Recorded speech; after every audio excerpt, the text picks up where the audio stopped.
Soal nomor 15. Dua buah bilangan P dan Q adalah bilangan prima. Banyaknya bilangan cacah yang dapat membagi P pangkat 3 Q pangkat 3 adalah karena bilangan prima itu hanya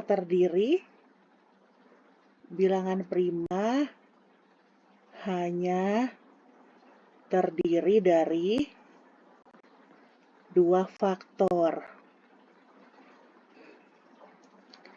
yaitu 1 dan bilangan itu sendiri. Misal, 2 hanya bisa 1 kali 2. 3 hanya bisa 1 kali 3. Lain dengan 4 selain 1 kali 4 juga bisa 2 kali 2. 5 juga hanya 2, hanya bisa 1 kali 5. 7, 11, dan seterusnya. Nah, karena P dan Q itu bilangan prima, jadi hanya bisa menghasilkan 1 dan P itu sendiri. Jadi yang dapat membagi P pangkat 3 Q pangkat 3 itu adalah 1,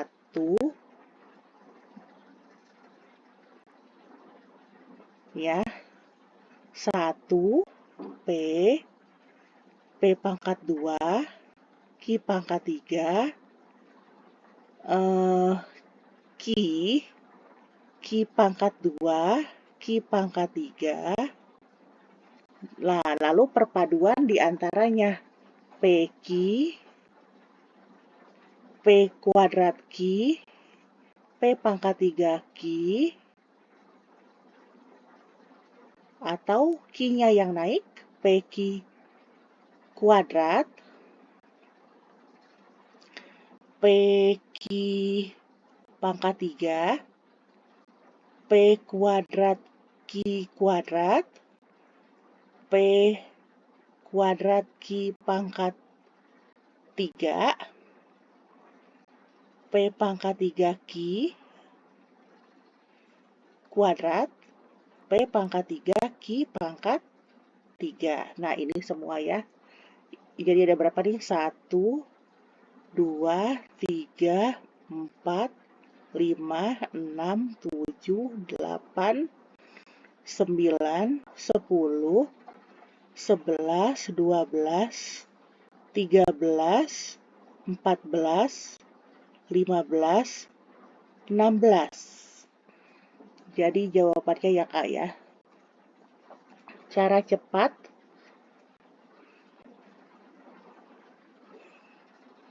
jika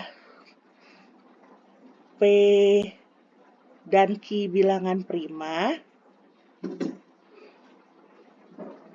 banyak faktor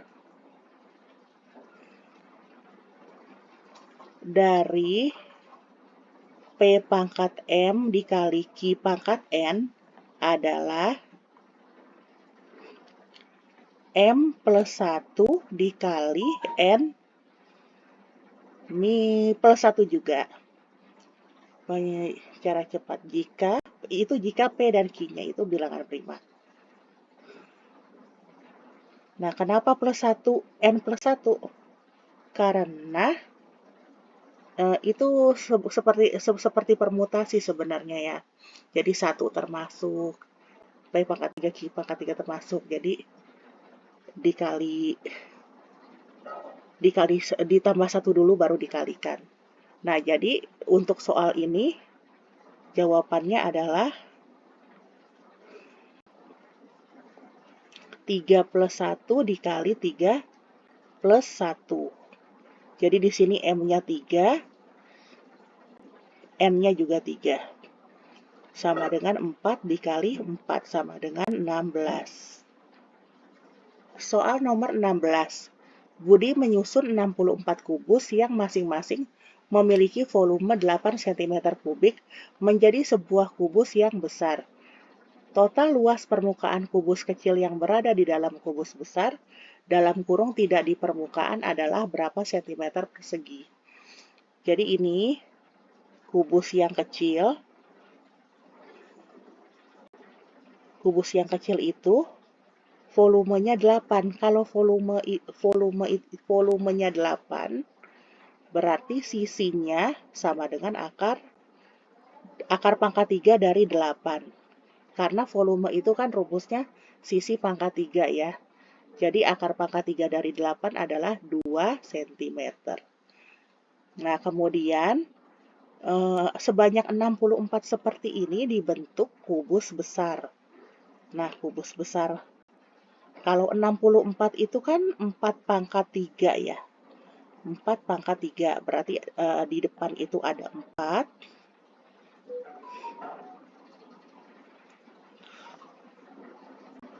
Nah, ini seperti ini kira-kira.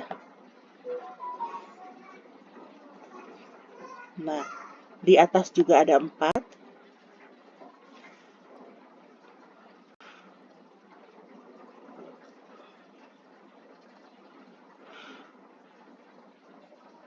Oh, maaf, gambarnya tidak proporsional.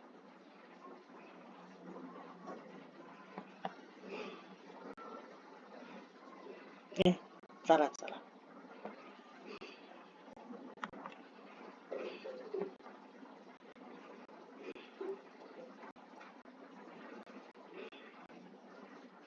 Nah, ini di dinding ini. Ini garis lurus yang ini nih, yang berantakan.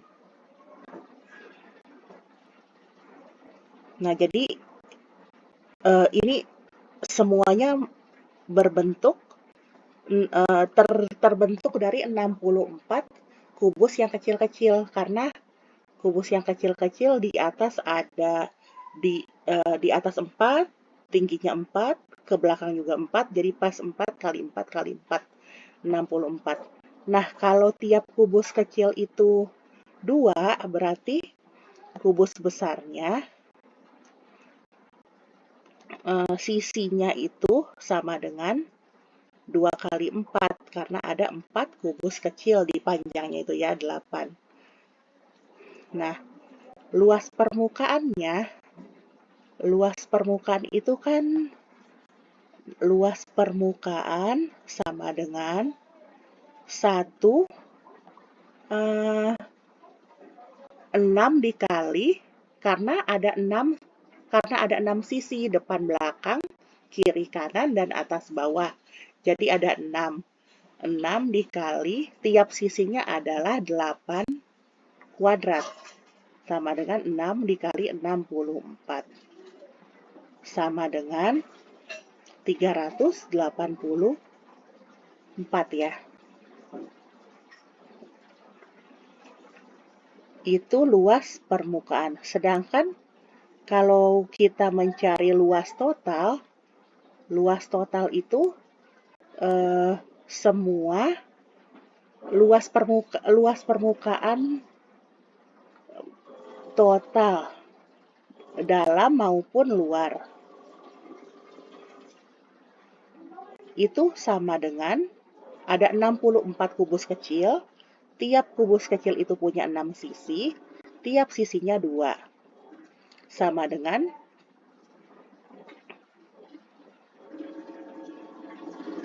64 dikali 6 dikali 4. Sama dengan 64 ini 384 ya, tadi udah dapat ya.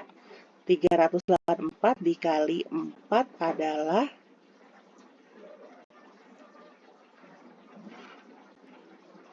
1536.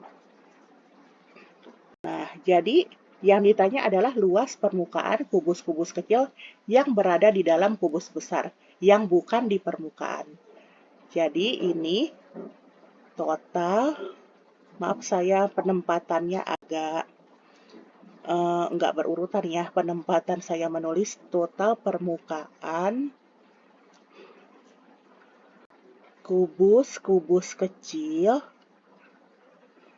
yang berada di dalam kubus besar